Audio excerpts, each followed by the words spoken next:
Зияткерлік адалдық пен әділдік үшін күрес. Назарда тек викториналық сұрақтар ғана емес, сонымен қатар сыбайлас жемқорлыққа қарсы құндылықтар болды. Сайысқа 10 команда қатысты. Ойыншылардан бөлек ондаған көрермендер де белсенді түрде қатысып, өз қолдауын білдірді. Бұл конкурстың негізгі мақсаты ол қарапайым халық арасында жемқорлықпен күресуге деген күштерді жұмылдыру, оларды тарту, сонымен қатар олардың да жемқорлықпен күресу мәдениетін арттыру мақсаты болып тұр бізде.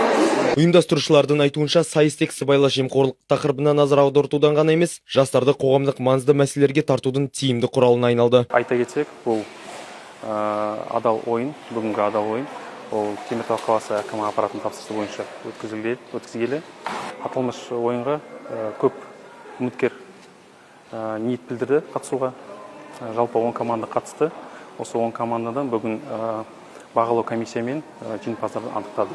Ойын аяқталды, алайда қызығушылық әлі де сақталуда. Қатысушылардың айтуынша, мұндай шаралар сыбайлас жемқорлық мәселесіне жан ақырынан қарауға мүмкіндік береді. Адал ойын Теміртауда жақсы дәстүрге айналмақ. Ал әрбір қатысушы өзінің сыбайлас жемқорлыққа қарсы мәдениетті дамытуға қосқан үлесін қалдырады. Ахантер Алиасқаров, Жахангир Қуанышбаев, Сергей Хигай, Теміртау жаңалықтары.